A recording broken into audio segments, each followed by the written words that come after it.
1906 புதுக்கோட்டையில் தோன்றியவர் ஸ்ரீ அமரகவி சித்தேஸ்வர் மகாராஜ். பெற்றோரிட்ட பெயர் சங்கம் ராமச்சந்திர ராவ்.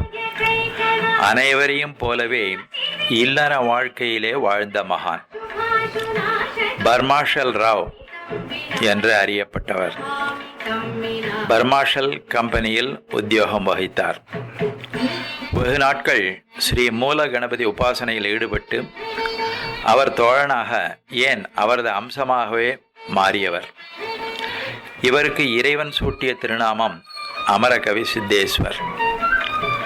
ஸ்ரீ காஞ்சி காமாட்சி அன்னை நேரில் தோன்றி இவர்தம் நாவில் சூலத்தால் ஓம்காரத்தை எழுதி அருள் பாலித்திருக்கிறார்கள். பவித்திரமான சங்கநாதத்தை, தெய்வீக குரலை கேட்க துவங்கியது 1967. தன்னை வெளிக்காட்டிக் கொள்ளாமல் எந்த விளம்பரமும் இன்றி அடக்கமாகவே ஒரு சாதாரணனாகவே வாழ்ந்த ஒரு பெருந்தகையாளர். இவர்தம் வாழ்க்கையில் நடந்த அற்புதங்கள் ஏராளம். ஸ்ரீ காஞ்சி மகாபெரியவரும் ஸ்ரீ ரமண மகர்ஷியும் இவருடன் மணிக்கணக்காக தனிமையில் உரையாடியிருக்கிறார்கள். ஸ்ரீ சிங்கேரி பெரியவரின் பூரண அருளுக்கு பாத்திரமானவர். இவருக்கு இறைவன் வெளிப்படுத்தியவைகளை நிஜானந்த போதம் மற்றும் தபசின் ரகசியம் என்று 2 நூல்களாக தம் வாழ்நாளிலேயே வெளியிட்டார். மேலும் இறைவனுடைய வெளிப்பாடுகளை லட்சக்கணக்கான பக்கங்களாக பதிவு செய்து வைத்திருக்கிறார். அவற்றை தம் மறைவுக்கு பின்னர் உலக நன்மைக்காக வெளியிடுமாறு தன் அடியவர்களான ஸ்ரீ விபூதி அடிகள் மற்றும் ஸ்ரீ பிரபோதரன் சுகுமார் ஆகியோரை பணித்து சென்றுள்ளார். அவர்களும் அதனை சிறமேற்கொண்டு ஏராளமான நூல்களை அச்சேற்றி வருகின்றார்கள். இவர் ஏராளமான வாய்ப்புகள் கிடைத்த போதும் சிறிதும் பொருளாசையின்றி அனைத்தையும் உதறி தள்ளியவர். திருவல்லிக்கேணியிலே ஒரு எளிமையான இல்லத்திலே கடைசி வரை வாழ்ந்து வந்தார். இவர்தம் பெருமை கண்டு டாக்டர் எஸ் ராதாகிருஷ்ணன் அவர்கள் போற்றி இவருக்கு நமஸ்காரம் செய்துள்ளார். இவருடன் நட்பு பூண்டு அருள் பெற்றோர் டாக்டர் வி கிரி, டாக்டர் பிரபுதாஸ் பட்வாரி, திரு CR பட்டாபிராமன் என்று பட்டியல் நீண்டு கொண்டே இருக்கும். தனது 87 வருட பூவுலக வாழ்க்கையில் மனித குலத்திற்கு அருள் வடிவாக இவர் விட்டு சென்றுள்ளது ஏராளம். இறுதியில் 1993 பிரம்ம சமாதி அடைந்தார். இவர்தம் வாழ்க்கை வரலாறையும் இதர இறை வழிபாடுகளையும் நூல்களையும் அனைவரும் படித்து பயன்பெற வேண்டும்.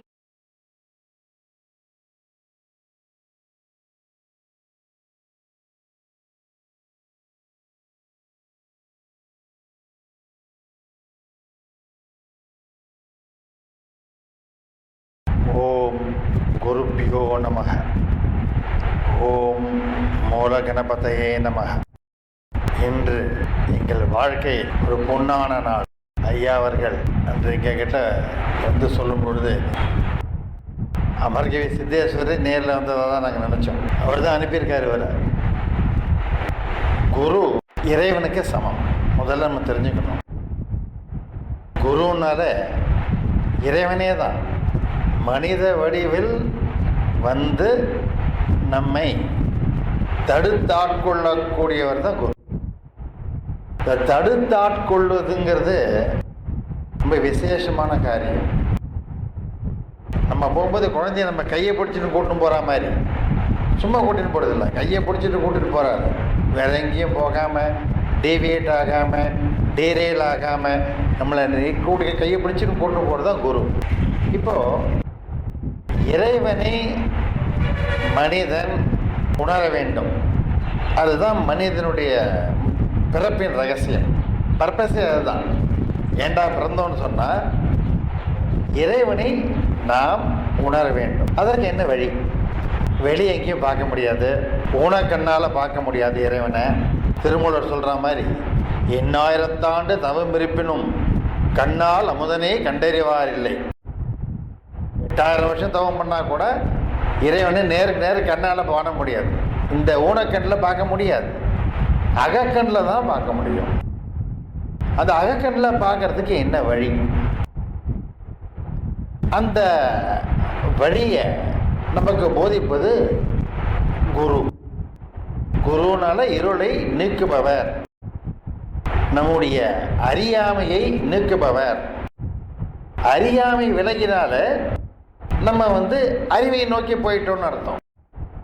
ஆக இறைவனுக்கும் நமக்கும் இடையே இறைவனே குரு வடிவாக செயலாற்றுகிறான். அதை நம்ம தெரிஞ்சுக்கணும்.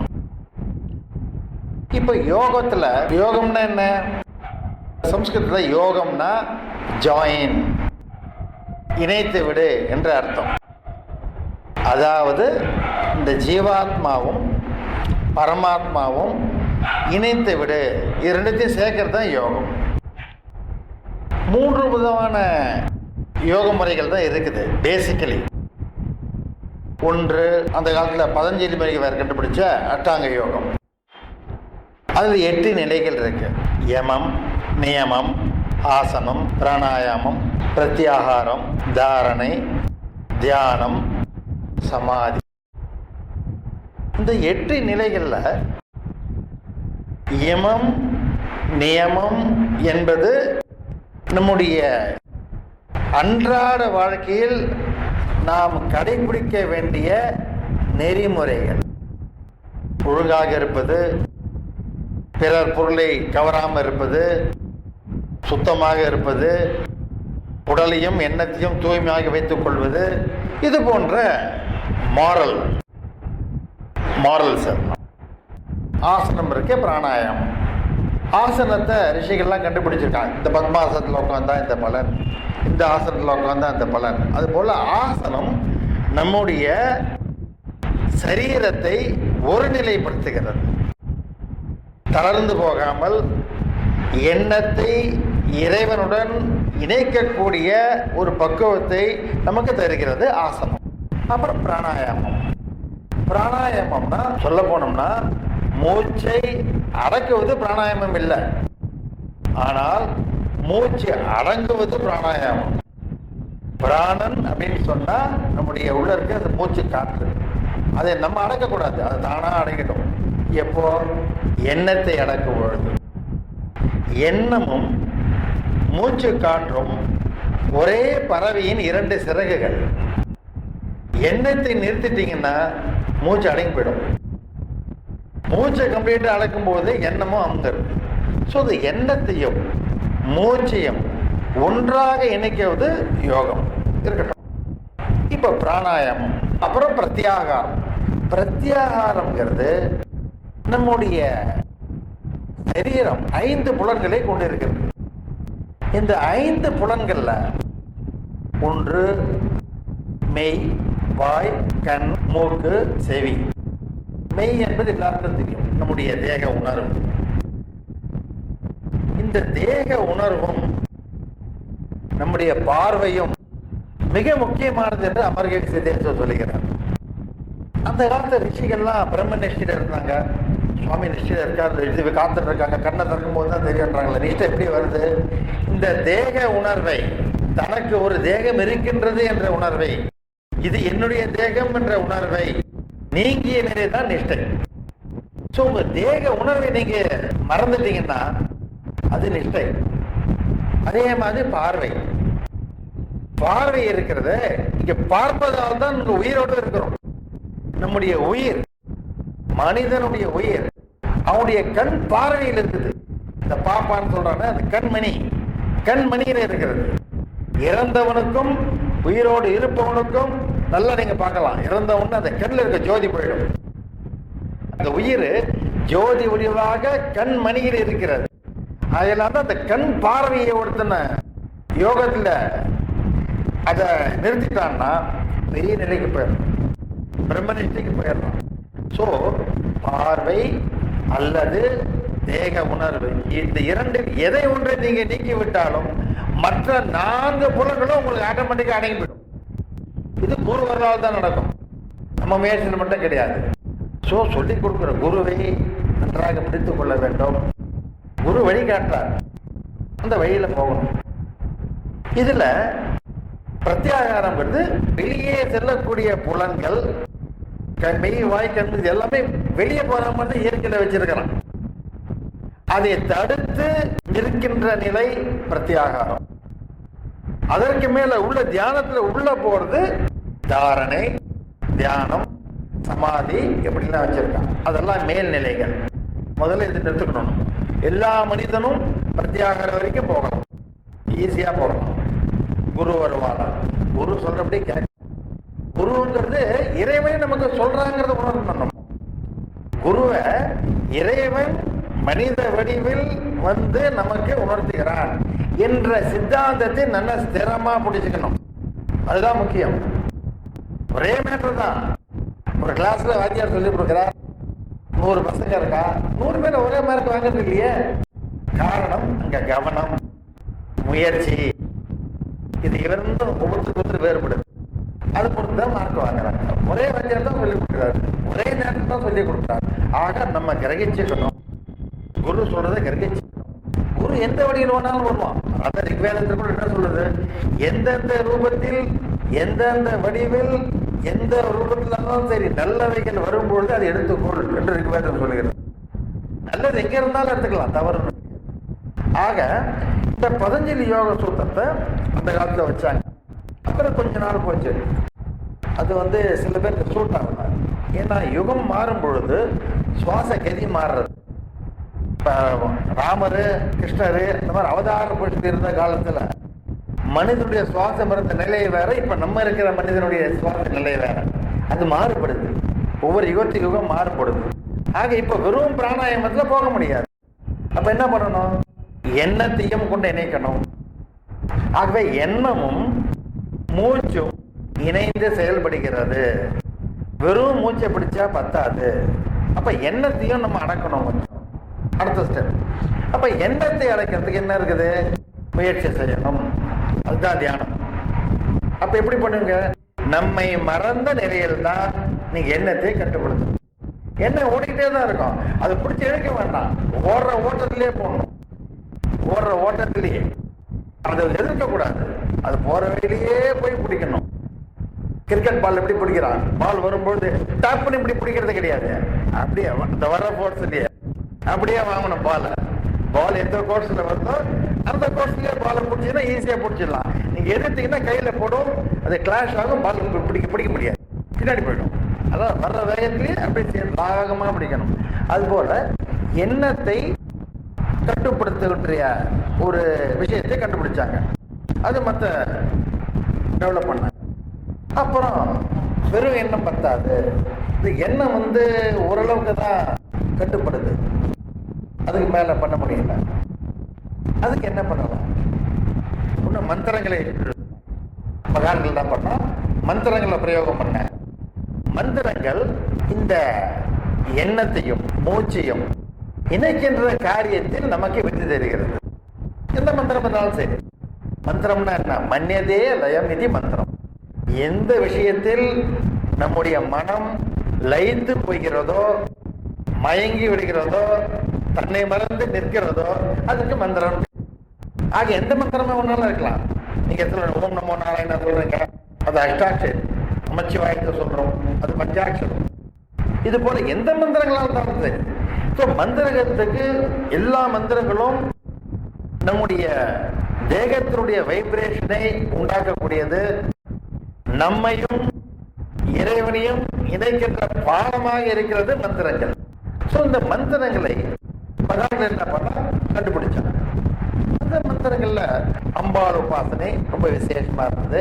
ஏன்னா சக்தி தான் தேகத்தை இயக்குகிறது, நம்முடைய மூச்சு காட்டி இயக்குகிறது, உள்ள உத்தரிய கிளேசங்கள் எல்லாம் அவதான் உண்டாக்குறா, மாயைக்கு அவதான் காரணமா இருக்கிறா. நம்முடைய புலன்கள்லாம் வெளிநோக்கு போய்கின்றது, உள்ளே போகாம வெளிநோக்கு போயின்னு இருக்குது. அதற்கு காரணம் அவள் தான். அதனால அவளுடைய பீஜாட்சத்தை வச்சு, அந்த மந்திரங்களை வச்சு காயத்ரி, புவனேஸ்வரி, அப்படி சோடசி, மகா சோடசி போன்ற மந்திரங்களை அவங்க பிரயோகம் பண்ணாங்க. அதை பண்றதால நம்ம புலன்கள் வெளியே போவது தடுக்கப்பட்டு உள்ளே போகுது. அந்த உள்ளே போவது தான் ஆழ்நிலை தியானத்துக்கு போகக்கூடியதுக்கு உபயோகப்படுது. இப்படி அது என்ன அப்புறம் ஸ்ரீவித்யன்னு ஆரம்பிச்சாங்க. ஸ்ரீவித்யா பூஜைன்னு சொல்லிட்டு மேரு வச்சு மந்திரங்கள்லாம் பிரயோகம் பண்ணி அபிஷேகம் ஆராதனை இப்படிலாம் பண்ணி அதில் மந்திரங்கள் மூலமாக தியானத்தில் போய் அவங்க என்ன பண்ணாங்க, எண்ணத்தை கட்டுப்படுத்தினார். இப்போ இந்த அமரகிரி சித்தேஸ்வரர் சொல்ற மாதிரி மூச்சு, எண்ணம், இந்த இரண்டும் மட்டும் கட்டுப்பட்டுக்குள்ள வந்தா பத்தாது. கூடவே பேச்சு ஒண்ணு இருக்குது. அந்த பேச்சையும் நம்ம கண்ட்ரோல் பண்ணணும். ஆக மூச்சு, பேச்சு, எண்ணம், இந்த மூன்றத்தை இணைத்து செய்யக்கூடியதான் மகத்தான யோகம் என்று சொல்லப்படுகிறது. ஆங்கிலத்தில் அதுக்கு இன்டெகிரல் யோகான்னு சொல்லுவோம். திருமூலர் போனது அப்படிதான் போனார். திருமூலர் திருமந்திரம் எழுதினாரு, அவர் கூட அப்படிதான் போனார். உள்ளம் பெருங்கோயில், ஊனுடம்பு தேவாலயம், வள்ளல் பிரானுக்கு வாய் கோபுரவாசல், தெள்ள தெளிந்தோர்க்கு ஜீவன் சிவனாமே, கள்ள புலன் ஐந்தும் காடாமணி விளக்கு. நம்முடைய புலன்கள் தான் நம்மை இறைவனிடமிருந்து பிரிக்கிறது. புலன்கள் வெளிப்புறமாகவே போகிறது. நம்மை தியானத்துக்குள் போகாமல், நமக்குள்ளே செல்லாமல் இறைவனை காண முடியாத ஒரு நிலையை உருவாக்குகிறது. ஆனால் இந்த பிரத்யாகாரம் என்று சொன்ன நிலையில் இதே புலன்களை ஒரு மனிதன் அடக்கிவிட்டால் அதே புலன்கள் டார்ச் லைட்டா வேலை செய்கின்றது. வெளியே போற புலன்களை தடுத்துட்டீங்கன்னா அது உள்ள டார்ச் ஏசி காட்டுது, இந்த ஆண்டவன் எங்க இருக்கான் பாருங்க. அதுவே கள்ள புலனைந்தும் காடாமணி விளக்க, காடாமணி தீவட்டி அது அடிக்குது. இங்க பாரு, இறைவன் எங்கதான் இருக்கு நம்ம உள்ளே தெரியுது. ஸோ இறைவனுடைய தெய்வீக காட்சியை காண்பதற்கும், இறைவனோடு நாம் இணைந்து செயல்படுவதற்கும், இறைவன் நமக்கு உபதேசங்கள் செய்வதற்கும், பிரம்ம உபதேசம் பெறுவதற்கும் நம்முடைய புலன்களே நமக்கு உபயோகப்படுகிறது. எப்பொழுது அதை கண்ட்ரோல் பண்ணணும். ஸோ அப்படி கண்ட்ரோல் பண்றதுக்கு குருவருள் தேவை.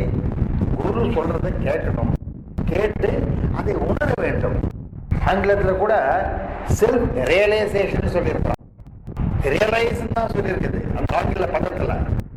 அண்டர்ஸ்டாண்ட் வேற, நாலேஜ் வேற, தெரிஞ்சது வேற, புரிஞ்சது வேற, அறிவது வேற. உணர்தல் தேர்ட் டிகிரி. உணர்தல் நெருப்பு சுடும் அப்படின்னு புத்தகத்துல படிக்கிறோம், கேள்விப்படுறோம். இதே நெருப்புல வச்சா சார் கைய சுட்டுச்சு சார், மொத்த அனுபவத்தை சொல்றோம், அதையும் கேட்டு இருக்கோம். அப்ப கூட புரியாது. நெருப்புல கைய வச்சாதது அனுபவம். நம்முடைய அனுபவத்தில் வந்தால்தான் இந்த அறிவானது அதை ஏற்றுக்கொள்கிறது, உணர்கிறது. இறைவனை அப்படித்தான். இறைவனை பற்றி புக்கை படிக்கிறோம், ஸ்லோகத்தை படிக்கிறோம், மற்றவங்க சொல்றதை கேட்கிறோம். ஆனால் நாம் உணர வேண்டும், உணர வேண்டும். அந்த உணர வேண்டிய நிலைக்கு செல்வதற்கு இந்த குரு சொல்லக்கூடிய மார்க்கத்தை நாம் கடைபிடிக்கிறோம்.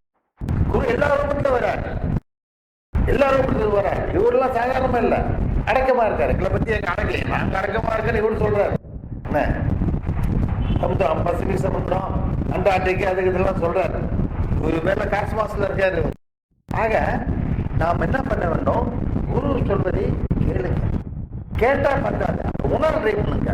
அதே மாதிரி தினமும் இவர் சொல்லிக் கொடுப்பதை கேட்டுட்டு தனிமையில் உங்களுக்கு ஓய்வு நேரம் கிடைக்கும் போது சிந்தனையை செய்கிறது. இப்படி செய்யுங்க. வெளியே போன மறந்து கொடுக்கிறது. இது என்ன பண்ணணும், மாடு எப்படி அசை போடுறது பார்த்தீங்களா? மாடு 8 மணிக்கு சாப்பிடணும், 10 மணிக்கு போய் உட்காந்து நிற்காது. இந்த சாப்பிட்டது மறுபடியும் உள்ள அந்த வயிற்றுல 4 சாம்பர் இருக்கு உள்ளது, அந்த வயிற்றுல இருந்து எடுக்கும், எடுத்து அசை போடணும். அசை போட்டு அதை சேர்ந்துச்சு, அப்புறம் தான் உள்ள போகுது. ஆக இப்பொழுது நீங்கள் செய்யும் முயற்சியை, இந்த யோக முறைகளை சமயம் கிடைக்கும் போது தினமும் அதை பற்றி ஒரு சிந்தனை செய்யணும். நேற்று எப்படி இருந்தோம், இன்னைக்கு எங்க வந்திருக்கிறோம், முந்தானால் எப்படி இருந்தோம், நேற்று எப்படி இருந்தோம், உங்களையே நீங்க அளவு போடணும், அளக்கணும் நீங்க. ஸோ நேற்றுக்கு வித்தியாசம் இருக்கா, முன்னேறி இருக்கமா? அது மாதிரி பெஞ்சமின் பிராங்க்லின்னு ஒரு பெரிய எழுத்தாளர், அவர் என்ன பண்ணுவாரோ, ஒரு நோட் புக்கும் ஒரு பேனாவும் தலைகணிந்து வச்சுட்டு நைட்டு படுப்பாராம். டெய்லி படுத்துட்டு ராத்திரி உட்காந்து எழுதுவார். இன்னைக்கு என்னென்ன தப்பெல்லாம் செஞ்சோம், இன்னைக்கு என்னென்ன ரைட்டெல்லாம் செஞ்சோம், ரைட் நோட் புக்கில் ரைட் சைடு நல்லதெல்லாம் எழுதுவார், அவர் செஞ்ச நல்லதெல்லாம். லெஃப்ட் சைடு அவர் செஞ்ச கெடுதல்லாம் எழுதுவார் டெய்லி. இந்த மாதிரி காத்தால படிப்பார். அதை ஓ நேற்று இதெல்லாம் பண்ணியிருக்கோமா, தவறுகளை நீக்கிறார், நல்லது செஞ்சிருக்காரா, அது நிவர்த்தி ஆகிறார். அப்படி செல்ஃப் அனாலிசிஸ், உங்களை நீங்களே எடை போட்டுக் கொள்ள வேண்டும். தினசரி வாழ்க்கையில் நேற்று இவர் என்ன சொல்லி கொடுத்தார், அதை செய்தோமா, பலன் எப்படி இருக்கு, அது ஒன்றும் தீவிரமாக செஞ்சோமா, அந்த degree dosage first degree decoction coffee மாதிரி ஏற்றணும். அப்படி அதை இன்க்ரீஸ் பண்ணிக்கிட்டே வரணும். அதே மாதிரி பதஞ்சலி யோகத்துக்கு சொன்னேன். அப்புறம் சிறி வித்தியை சொன்னோம். சிறி வித்தியை வந்தது. அப்புறம் வேதம் உபநிஷத்துக்கெல்லாம் ஈஸ்வரனை வர்ணனை பண்ணி வச்சது, எப்படி அடையலாம், தீவிரமா இறைவனை பற்றி சிந்தனை செய்தால் இறைவனை அடைந்து விடலாம் என்ற ஒரு தத்துவத்தை அவர்கள் விளக்கினர். அதுபடி என்ன பண்ணாங்க, அத்வைத்தம் துவைத்தம் அப்படின்னு விசாரணை, இறைவன் எப்படி இருப்பான், இது மரம் இறைவனா, கல் இறைவனா, அது இறைவனா, அப்படி இறைவனை எந்தெந்த வடிவில் காணலாம், எப்படி உணரலாங்கிற சிந்தனையிலேயே அவங்க நாட்டத்தை செலுத்தினாங்க. அது ஒரு விசாரம் பேரு. இந்த மூன்றும் இணைந்து செயல்படுறது நீங்க செஞ்சிட்டு இருக்கீங்க. இப்போ இறைவன் ரெண்டு வடிவில் தான் இருக்கான். ஒண்ணு ஒளி, இன்னொன்னு ஒளி. இந்த உலகத்தையே காப்பது அதான். இந்த விஞ்ஞானத்துக்கு நமக்கு கொஞ்சம் வித்தியாசம் இருக்குது. விஞ்ஞானத்துல பாத்தீங்கன்னா சவுண்ட் வந்து ரெண்டு மேட்ரு அடிச்சுக்கிச்சுன்னா சவுண்டுமா, ரெண்டு பொருள் ஒன்றோடு ஒன்று மோதும் பொழுது ஒளி உண்டாகிறது என்று விஞ்ஞானம் கூறுகிறது. நம்ம மெய்ஞானம் அப்படி கூறல. ஒளி சப்தம் இருக்க, சப்தத்திலிருந்து தான் சிருஷ்டியே வருதுன்னு சொல்லுது. ஓம்காரத்தில் உதிர்த்தது ஐம்பூதங்கள், ஓம்காரத்தில் உதிர்த்தது பிரபஞ்சங்கள். திருமணம் சொல்றார், ஓம் என்ற இறைவனின் அந்த வேர் ஒளி, அந்த தெய்வீக ஒளிகளுக்கு சிருஷ்டியே உண்டாகுது. அது வெள்ளக்காரங்க தெரியாது. அவன் ரெண்டு இது மோதிக்கிட்டாதான் சப்தம் வரும்ன்றான். கிடையாது, இங்க சப்தத்திலிருந்து உலகமே வந்துருக்குன்னு நம்ம சொல்றோம். ஆக ஒளிக்கு அவ்வளவு சப்தங்கள் இருக்கு, அவ்வளவு பவர் இருக்குது. அது அதனால்தான் மந்திரங்கள்லாம் ஒளி வடிவில் இருக்கின்றன. இந்த ஒளி நம்முடைய ஆத்மாவோடு கலவும் போது இது இணைந்து விட்டால் தியானத்துல ஒளியாக மாறுகிறது. அந்த ஒளியையும் இணைப்பதுதான் யோகம். கம்ப்யூட்டர்ல கூட பாத்தீங்கன்னா, நீங்க கம்ப்யூட்டர் படிச்சவங்கலாம் தெரிஞ்சிருக்கோம், அந்த லாங்குவேஜுக்குள்ள ரெண்டு செல்வ ரெண்டு ஆல்பபெட் தான் இருக்குது. ஒன்று 1, இன்னொன்று 0. இந்த பைனரி தியரியா 1 and 0, 10 10 10 தான் உள்ள கம்ப்யூட்டர் மெமரியில் வச்சு இதெல்லாம். இந்த 1 தான் அம்பாள், 0 தான் ஈஸ்வரன் அம்பாள். இந்த ரெண்டு தான் 1 and 0. இதுதான் உலகத்தையே இயக்குது. இதுதான் வெள்ளக்காரன் அவனுக்கே தெரியாது.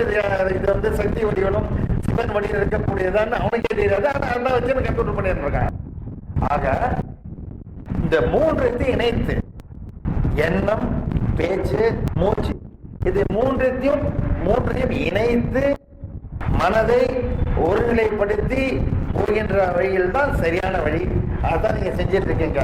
மந்திரங்கள் செய்யறீங்க, மூச்சையும் கரெக்டா லெவல் பண்ணிக்கிறீங்க, எண்ணத்தையும் குவிக்கிறீங்க. இதை தீவிரமாக உணர்ந்து நல்லபடி செஞ்சீங்கன்னா நல்ல நிலைக்கு வரும், தெய்வீக சக்தி வரும், குருவர்களும் திருவள்ளும் உங்க கூடவே இருக்கும். இது முடிஞ்சவொன்னு முடிஞ்ச கூடாதுன்னு வச்சுக்காருங்க. இது போனவொன்னு மறக்கக்கூடாது. அந்த உணர்வு கூடவே இருக்கணும். 24 நேரமும் நம்ம கூட இறைவன் இருக்கிறான் என்ற எண்ணம் சாதாரண விஷயம். அதான் நம்ம வச்சுக்கணும். அதை சில சிம்பிளான விஷயம். அதுக்கு நம்ம அதை உபயோகப்படுத்திட்டோம்னா ரொம்ப பலன் கொடுக்குவாரு. இறைவன் நம்முடன் எப்பவும் இருக்கிறான், நம்ம அவனை பார்த்துட்டு இருக்கோம், அவன் காத்துக்கிட்டே இருக்கான், டே அண்ட் நைட் நம்ம கூடவே இருக்கிறாருங்கிற உணர்வு நல்ல தீவிரமா நம்ம வச்சுக்கணும். அதை ரொம்ப சீக்கிரம். அதெல்லாம் தனிமையில் இருந்தாலும் சரி, வேலையில் இருந்தாலும் சரி, அந்த கவனம் மட்டும் அங்கேயே இருக்கணும். எப்படி கரகாட்டம் ஆடும் போது என்ன பண்ணாலும் கவனமெல்லாம் தலையில் இருக்கு பார்த்தீங்களா, அதே மாதிரி எந்த உலக இயல்பில் நம்ம ஈடுபட்டு இருந்தாலும், செயல்களில் ஈடுபட்டு இருந்தாலும், இறைவனையும் குருவையும் கையில் வச்சுக்கிட்டே இருக்கணும் மனதில். அது தனியாக ஒரு லைன் ஓடிக்கிட்டே இருக்கணும். அது பழக்கப்படுத்தணும். அது பழக்கப்படுத்தோம்னா நாங்கள் தனிமையில் இருக்கும்போது வீரியத்தை கொடுப்போம். உலகியல் வரும்போது உலக காரியங்களை சுலபப்படுத்தி கொடுப்போம். இறைவன் சாதாரண காரியத்தை கூட அவன் செஞ்சு கொடுக்குறான்.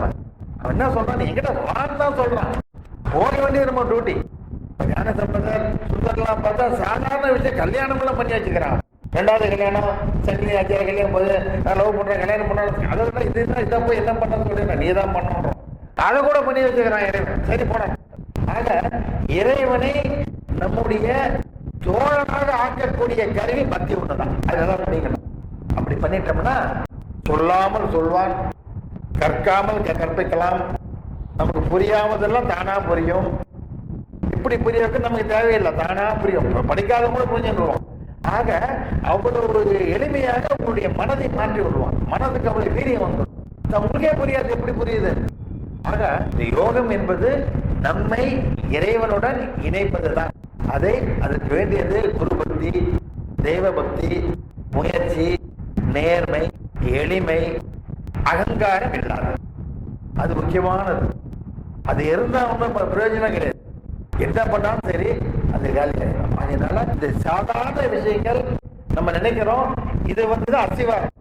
ஒரு கட்டடத்தை நிறுத்துறதுக்கு அஸ்திவாரமே இதுதான். ஆக இது போல நற்பண்புகளை வளர்த்துக் கொள்ளுங்கள், தெய்வ பக்தியை வளர்த்துக் கொள்ளுங்கள், குரு பக்தியை வளர்த்துக் கொள்ளுங்கள். இறைவனும் குருவும் ஒன்றுங்கிற எண்ணம் தீவிரமா இருக்கட்டும். இது பயிற்சி காலையில போடுறதோடு முடியக்கூடாது.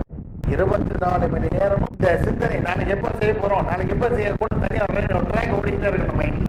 அதுதான் யோகம். யோகமே அதுதான். மகாத்மா காந்தி என்ன சொன்னார், உங்களுடைய வாழ்க்கையில வெற்றிக்கு என்ன காரணம்னு கேட்டாங்க.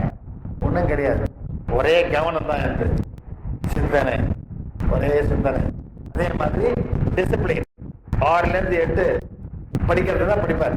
8லேருந்து 10 வேற ஏதாவது சப்ஜெக்ட் படிக்கணும்னா படிப்பார். இந்த மாதிரி ப்ரோக்ராம் போட்டு வச்சிருக்கிறேன். 7லேருந்து 8 ஜபம் அப்படின்னு. 7லேருந்து 8 ஜபம்னா 7லேருந்து 8 ஜபம் தான். அதை தவிர வேற எந்த சிந்தனையும் இருக்காது. அந்த மாதிரி பண்ணிட்டீங்கன்னா அது 7 மணிக்கு போனா ஆட்டோமேட்டிக்கா மைண்ட் ஜபத்துல போயிட்டு சொல்றாரு அவர். நீங்க போக வேண்டாம், ஆட்டோமேட்டிக்கா போயிட்டு. அதான் என் வாழ்க்கையிலேயே சீக்கிரட்னாரு. அதே மாதிரி உற்சாகம், வெள்ளைக்காரனுக்கு நமக்கும் ரொம்ப வித்தியாசம் இருக்குது. அவன் எல்லாத்துக்குமே கெட்டிக்காரா இருக்க காரணம் என்ன, எப்பவுமே சந்தோஷமா இருக்கிறான். உற்சாகம், ஒரு 10 வயசு பையன் மாதிரி இருக்கான். பாரதியார் கூட என்ன சொல்றார், மனிதன் ஒரு பிறந்த குழந்தையை போட்டு இருக்க ஒன்றும் 24 நேரம்னு சொல்றாரு. பிறந்த குழந்தை எப்படி இருக்கு, ஒரு வயசு குழந்தை எப்படி இருக்கு, சும்மா வேடிக்கை பார்க்கறது. எல்லாத்தையும் பார்க்கும் பொருளால் இருக்கின்ற விஷயத்தால் அது பாதிக்கப்படுவதில்லை, சும்மா வேடிக்கை பார்த்துட்டே இருக்கிறது. அது போல இருக்கணும்ன்றார். அது ஒரு வயசு குழந்தை எவ்வளவு ஜோரா உலகத்தை பார்க்குது, சம்பந்தம் இல்லாம, தன்னை அதோடு இணைத்துக் கொள்ளாமல். அது போல நம்ம இருக்கணும். உற்சாகம்ங்கிறது 24 நேரமும் இருக்கணும். அது நம்ம எக்ஸ்பிளைன் பண்றது, வெளியேந்து வராது. உற்சாகம் புரியுது உங்களுக்கு? அந்த மனம் ஒரு சௌக்கியமா இருக்கணும் அப்படின்னு சொன்னா நம்ம வச்சுக்கணும். அந்த மாதிரி சொத்து இல்லாம இருக்கலாம், வீடு இல்லாம இருக்கலாம், வாசல் இல்லாம இருக்கலாம், மனம் உங்ககிட்ட இருக்குது, எல்லாருக்கும் இருக்குது. அது நல்லா வச்சுக்கலாம்.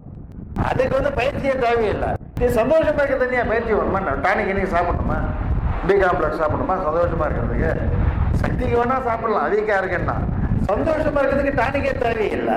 அது எப்பவுமே சந்தோஷமா இருக்கு. இறைவன் நம்ம நினைக்கும் போது ஒரு சந்தோஷம்.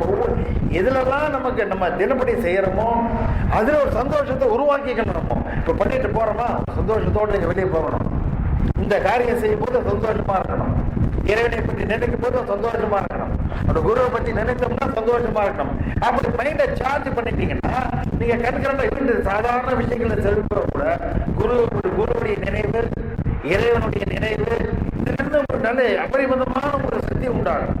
சந்தோஷத்திலிருந்து ஒரு ஸ்பிரிட் டெவலப், டிஃபராய் அது போய் அவங்களை சுற்றி பரவுவது. ஆக இந்த ஆன்மீக உணர்வுகளுக்கு மதிப்பு கொடுங்கள். இந்த காலையில் எக்ஸசைஸ் மாதிரி கிடையாது. 6-7 மணிக்கு வீட்டு போனால் மறந்துக்கூடாது. நல்லா குருவை நினைந்திருக்கோ. குரு முக்கியம், குரு தான் வழி காட்டுகிறார். குரு வழியை செல்லுங்கள். இறைவனோட நல்ல ஒரு உண்மையான ஒரு நம்பிக்கை வைங்க.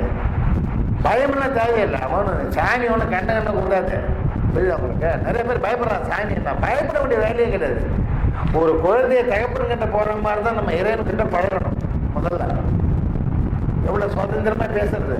அப்பா அம்மாட்டா இது வேணும் அது வேணும் கேட்கறதில்ல. அந்த மாதிரி இறைவனை உங்கள் தகப்பனாக இல்லை, நீங்க தாயார் தான் அம்மாலாம் பார்த்துக்கிறேன்னா அம்மாவை நினைச்சுக்கணும். தந்தை தாயாக இறைவனை நினைத்து உறவாடுங்க.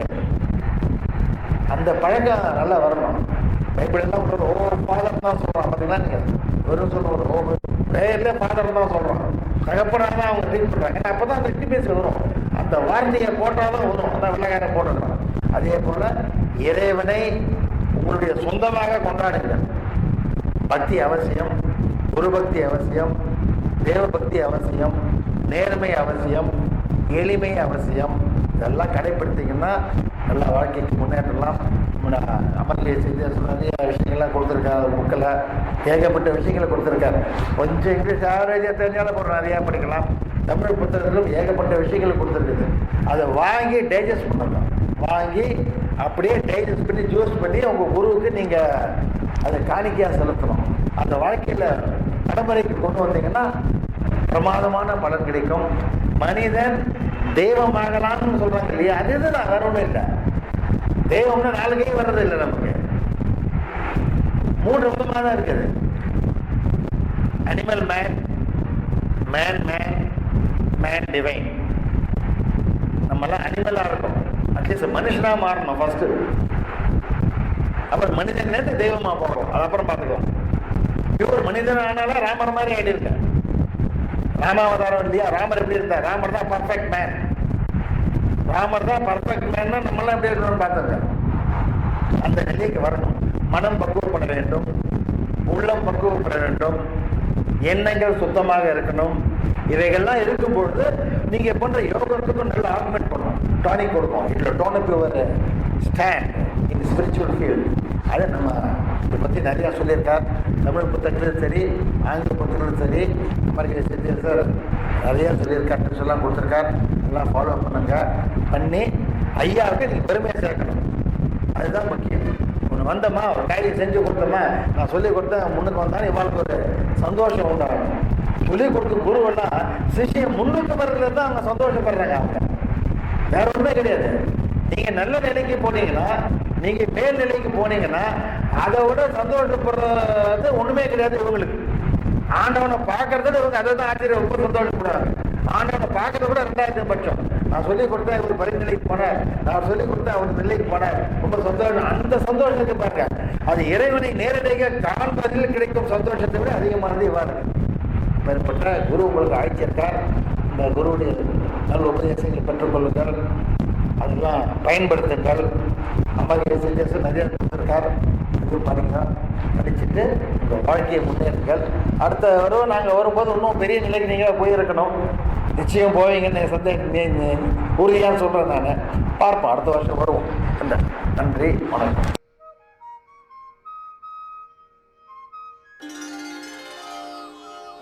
यत्र यत्र रघुनाथ कीर्तनं तत्र तत्र कृतमस्तकाञ्जलिं बाष्पवारि परिपूर्णलोचनं मारुतिं नमत राक्षसान्तकम् आञ्जनेयमतिपाटलाननं काञ्चनाद्रिकमनीयविग्रहं पारिजाततरुमूलवासिनं भावयामि पवमाननन्दनम्